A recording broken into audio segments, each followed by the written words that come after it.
Bismillahirrahmanirrahim. Assalamualaikum warahmatullahi wabarakatuh. Alhamdulillahirabbil alamin wal aqibatu lil muttaqin wala udwana illa 'alal zalimin. Asyhadu alla ilaha illallah wahdahu la syarikalah wa asyhadu anna Muhammadar abduhu wa rasuluh. Allahumma sholli ala sayyidina Muhammad wa ala alihi wa sahbihi ajmain, amma ba'd. Bapak Takmir Masjid Al-Hijrah, Bapak Anang Parwoto, dan juga selaku Ketua RW Dusun Perumpung yang saya hormati, beserta Sohibul Bait, juga Bapak Ibu tamu undangan yang mudah-mudahan kita semua dimuliakan oleh Allah Subhanahu wa Ta'ala.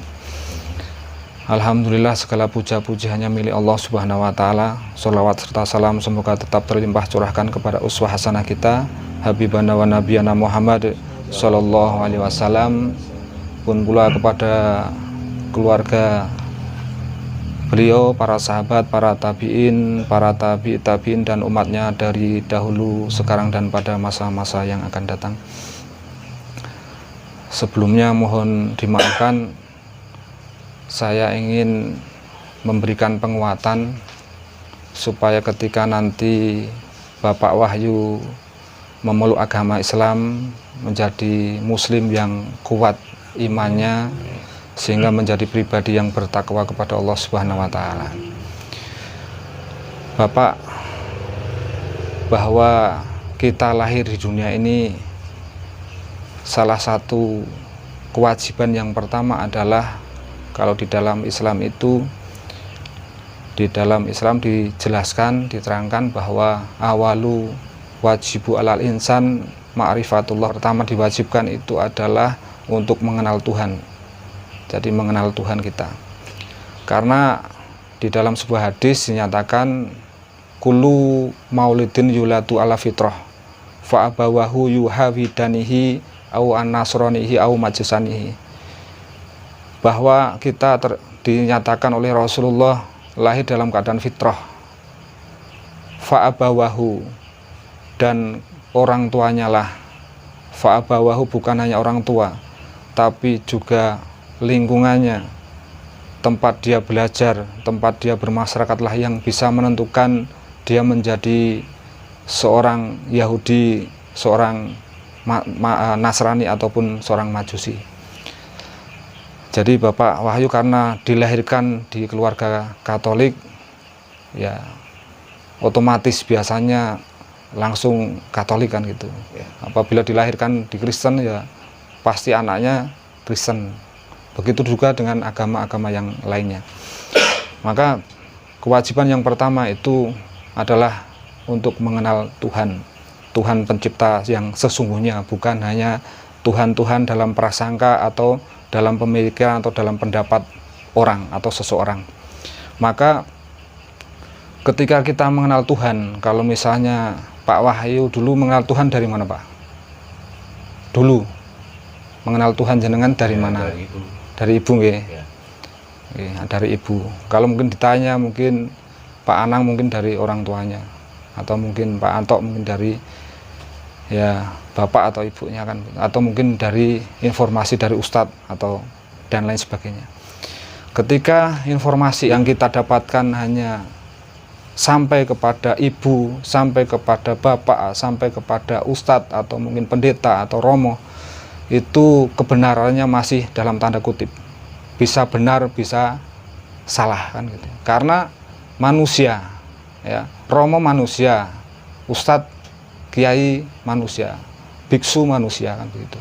Jadi kalau informasi hanya sebatas itu, maka kebenarannya relatif, bisa benar bisa salah. Maka kita harus mengenal Tuhan itu benar dari sumber informasi yang otentik, yang asli, yang jelas, yang orisinil, yang tidak bisa terbantahkan oleh logika, oleh pendapat atau prasangka seseorang kan gitu. Harus betul-betul yakin. Maka masuk Islam itu Pak Wahyu harus kafah 100%. Bahkan juga mengenal Tuhan Allah Subhanahu wa Ta'ala itu harus juga 100%. Jangan ada keraguan. Kalau masih ada keraguan Pak Wahyu, saya sarankan ya jangan masuk Islaman gitu. Kalau masih ragu-ragu. Nah, di dalam Islam Pak Wahyu, kita orang Islam mengenal Allah itu sumbernya adalah kitab suci Al-Quran Pak Wahyu.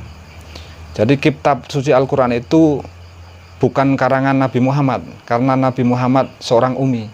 Jadi Al-Quran itu artinya adalah bacaan. Nah, bacaan itu pertama kali dibacakan adalah dari Allah lewat malaikat Jibril disampaikan kepada Nabi Muhammad. Pertama kali adalah di Gua Hira. Nah, berlangsung wahyu itu turun, Al-Quran itu turun selama, kalau dibulatkan adalah 23 tahun Pak. Dari sejak kerasulan 40 tahun Nabi Muhammad sampai usia 63 tahun. Itu turun berangsur-angsur. Ketika malaikat Jibril membacakan kepada Nabi Muhammad itu membacakan Al-Quran kepada sahabatnya. Jadi ketika turun wahyu Al-Quran, pertama adalah Iqra bismi rabbikal ladzi khalaq, khalaqal insana min 'alaq, dan seterusnya. Nah, itu dibacakan kepada para sahabat. Para sahabat itu adalah murid-murid Nabi. Nah, ketika dibacakan, sahabat menghafal. Ketika dibacakan, sahabat menghafal dan mempraktekkan daripada isi Al-Quran itu. Dihafal dan dipraktekkan. Ketika dapat wahyu, dihafal, dipraktekkan. Maka Al-Quran itu menyatu kepada diri Rasul dan diri para sahabat, murid-murid Rasul. Nah, ketika Rasul meninggal di usia 63 tahun, maka wahyu Al-Quran itu sudah dimiliki pada para sahabat. Nah, yang menggantikan adalah sahabat Abu Bakar As-Siddiq, menggantikan Rasulullah. Ketika Rasulullah wafat, maka kekhalifahan, bukan Nabi, kepemimpinan umat Islam itu diamanahkan kepada Khalifah Abu Bakar. Nah, masa Khalifah Abu Bakar ini karena ya ada orang yang murtad lalu diperangi, akhirnya banyak yang para sahabat yang hafal Al-Quran ini banyak yang mati. Akhirnya atas usul Sayyidina Umar, supaya dibukukanlah Al-Quran ketika itu. Maka Al-Quran mulai disusun dari pelepah kurma, dari tulang, dari batu dan lain sebagainya, dikumpulkan oleh sekretaris Rasul. Ketika itu ada 4 orang mengumpulkan Al-Quran. Nah, di masa Abu Bakar hanya 2 tahun berselang beliau meninggal, lalu diteruskan pengumpulan Al-Quran oleh sahabat Umar bin Khattab. Nah, Al-Quran dikumpulkan, terus dikumpulkan menjadi mushaf itu di masa sahabat Utsman bin Affan, khalifah yang ketiga, pengganti Rasul. Nah, ketika itulah dicetak Al-Quran itu, bukan hanya sekedar dihafal Pak Wahyu, tapi dicetak, dikirim ke berbagai negara atau dulu itu gubernur di Sam dan lain sebagainya, itu dikirimkan teks-teks salinan Al-Quran itu. Namanya disebut mushaf Utsmani karena yang jadi ketika itu berupa mushaf yang berupa kulit binatang Pak Wahyu, itu pada pemerintahan Utsman bin Affan. Nah, itulah teks Al-Quran. Dan teksnya sekarang Pak Wahyu masih ada, salah satunya ada di Turki, teks asli Al-Quran di zaman sahabat Utsman, dan itu adalah murid daripada Nabi Muhammad SAW. Itu teksnya Pak. Nah, secara bacaan Pak, maka dari Nabi itu ke para sahabat. Nah, sebelumnya dari malaikat Jibril. Malaikat Jibril itu setiap bulan Ramadan Pak Wahyu, itu selalu tadarus dengan Nabi. Nabi membaca Al-Quran di depan malaikat Jibril, begitu, setiap bulan Ramadan. Nah, disitulah maka di dalam Islam ada disunahkan tadarus. Nah, begitu. Nah, begitu Nabi, ketika Nabi wafat, maka Al-Quran itu ada pada diri sahabat, dihafal para sahabat. Para sahabat membacakan terus pada murid-muridnya, ya anaknya, ya keturunannya, ya murid-muridnya daripada sahabat ini. Karena sudah sahabat ini disebarkan di penjuru pelosok negeri, dimanapun disampaikan lalu dibacakan para sahabat Al-Quran.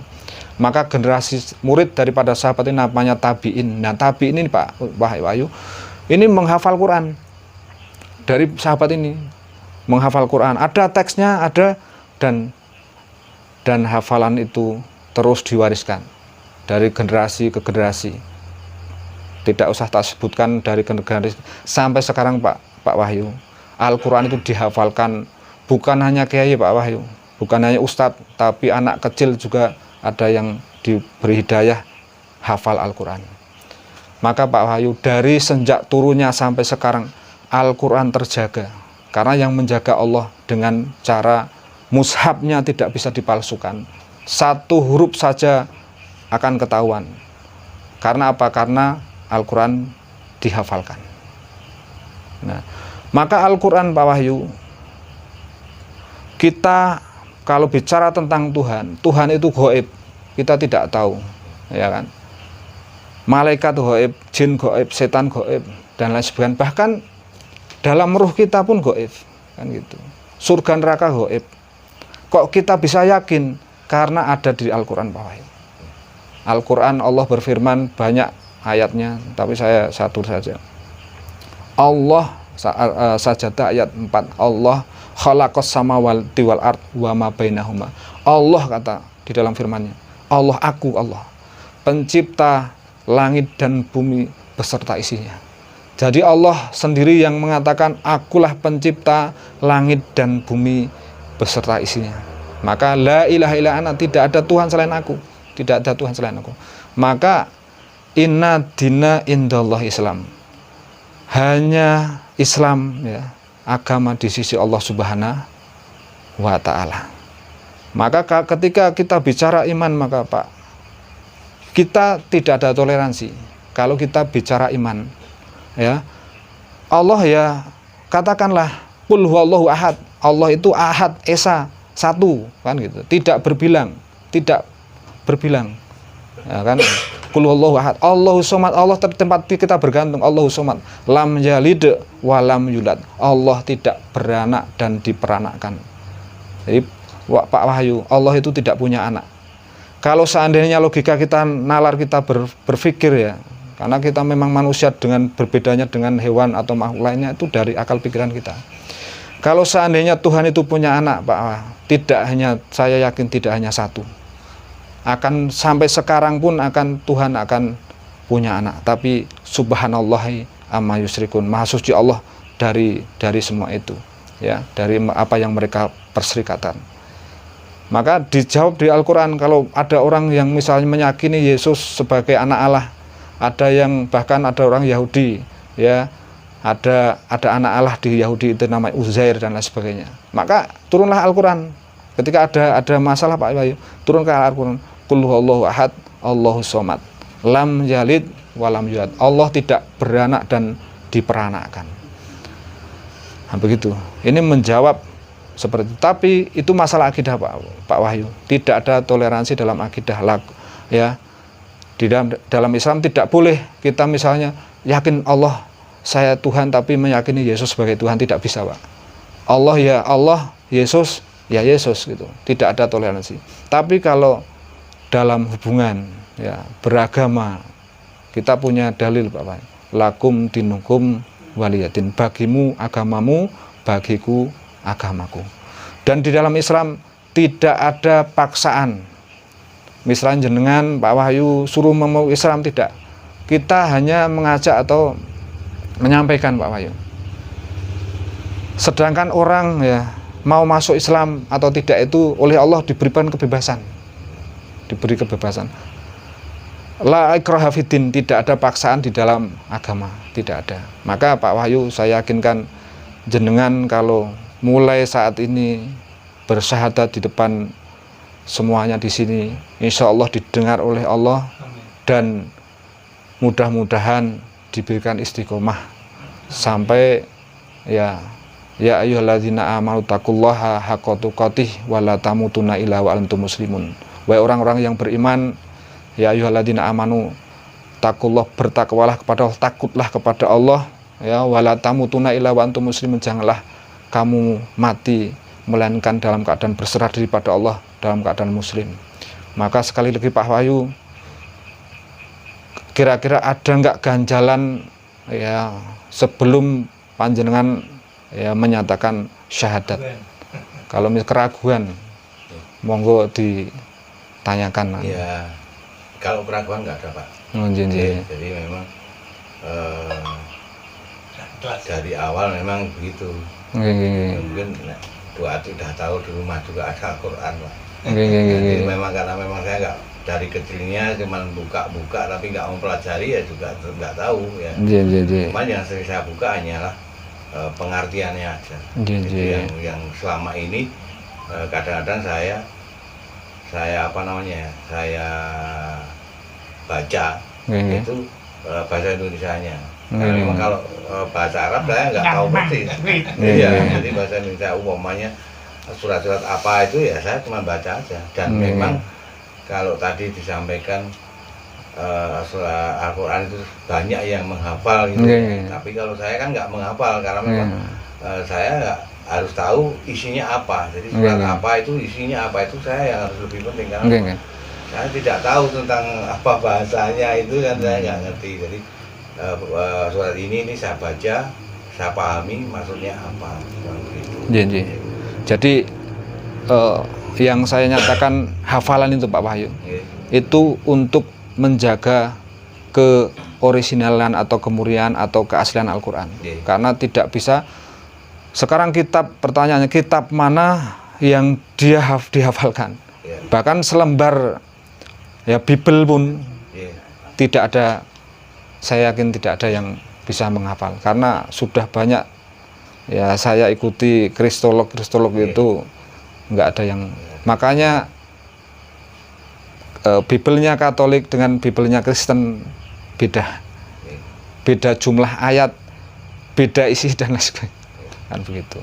Kalau kita bicara kitab, maka yakinkan informasi dalam Al-Quran itu semuanya itu benar, karena tidak ada keraguan.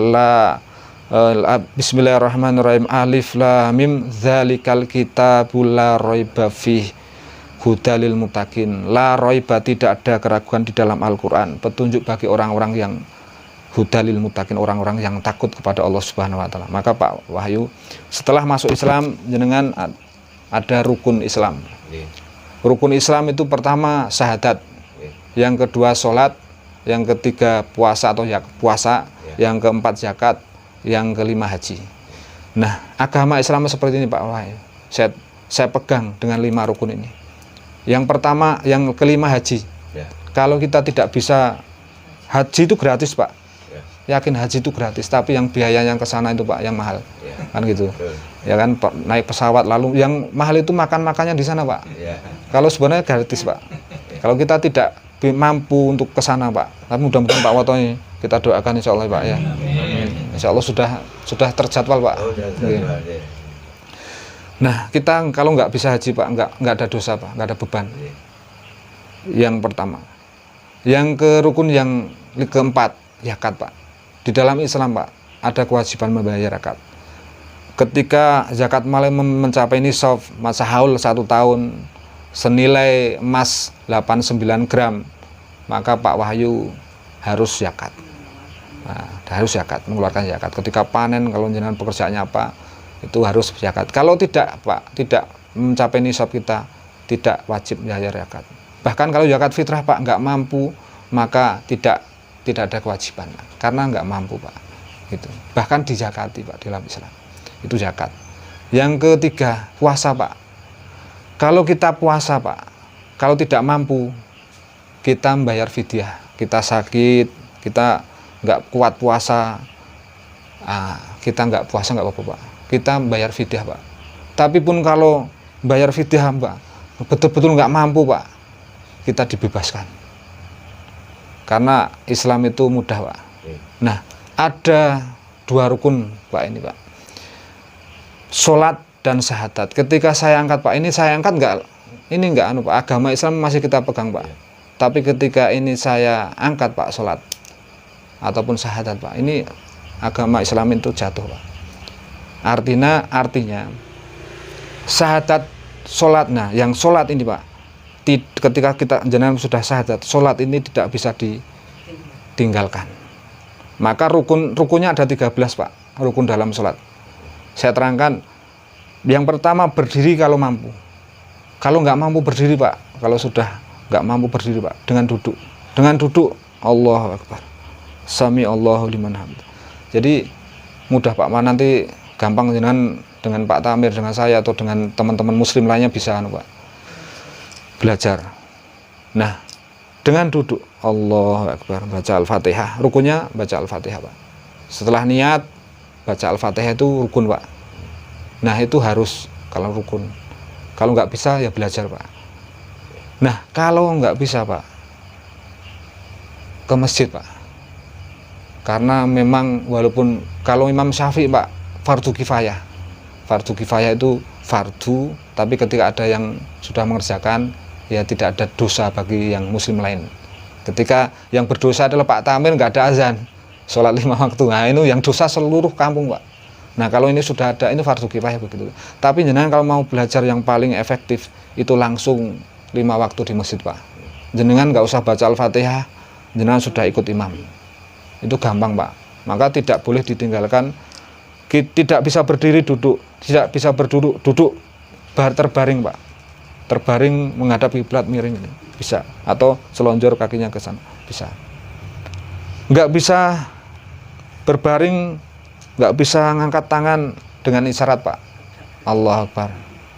Baca Al-Fatihah saja nggak apa-apa. Allahu Akbar, Allahu Akbar. Tumakninah yang penting. Pertumakninah itu berhenti sejenak, itu rukun. Kalau nggak bisa sholat Pak, nggak bisa kedip-kedip Pak, dalam hati Pak, sholat tetap sholat dalam hati. Kalau tidak bisa dalam hati Pak, innalillahi Pak sudah. Maka kewajiban sholat nggak bisa ditinggal Pak. Dan wudhu itu kalau misalnya sakit Pak, tayamum itu satu ditepuk langsung dengan debu Pak, debu atau tanah yang suci Pak. Langsung pertama adalah muka, satu, langsung tepuk lagi. Ini Pak, ini kan suci, batas suci Pak. Ini sampai siku begini. Ini nggak boleh Pak. Ini nggak boleh kena. Ini kan yang suci Pak tadi. Nah begini set.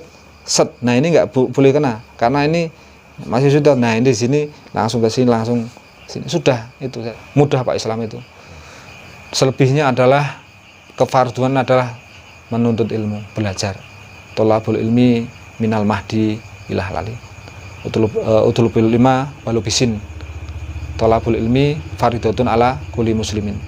Wajib untuk jenengan ketika sudah Islam, wajib jenengan belajar, mempelajari Islam. Sebagaimana alasan panjenengan masuk Islam.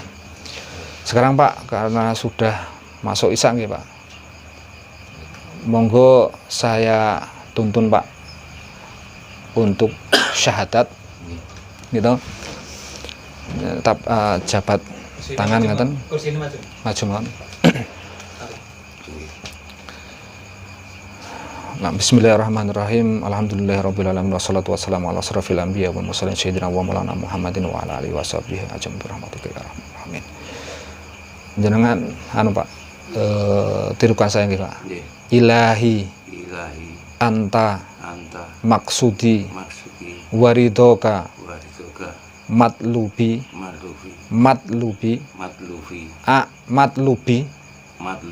atini mahabbataka wa ma'rifataka. Asyhadu ala ilaha saya ulangi Pak. Asyhadu ala ilaha illallah wa asyhadu anna Muhammad Rasulullah. Aku bersaksi bahwa tidak ada Tuhan selain Allah, dan aku bersaksi bahwa Nabi Muhammad utusan Allah. Saya ulangi lagi Pak ya.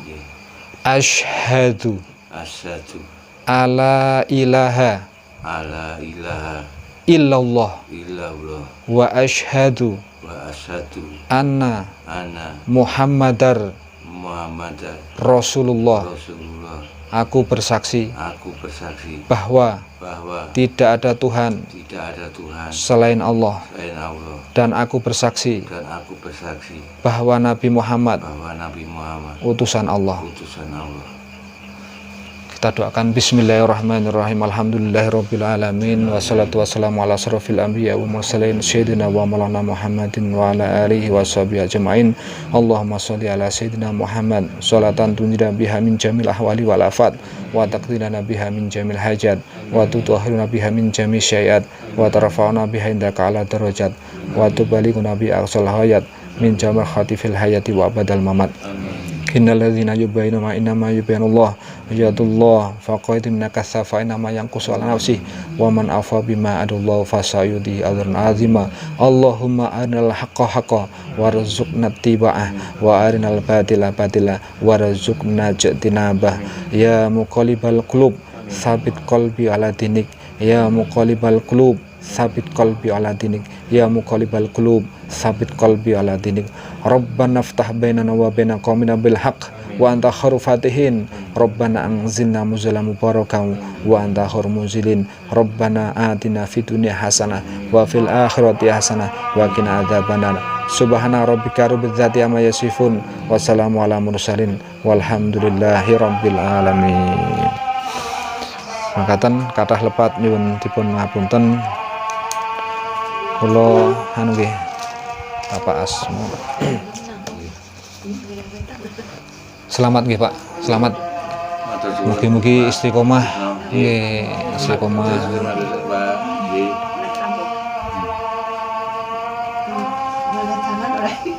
Mboten sah, Bu. Nggih. Keluar ini Pak nggih. Pak Takmir mengkirim.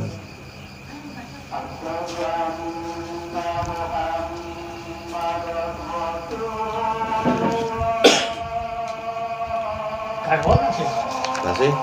Nggih. Putra pinten? Putra kalih, putu 3. Bapak dengan saksi setunggal, saksi kali Pak, saksi Pak Anto napa jenengan mboten napa? Nggih, saksi rin.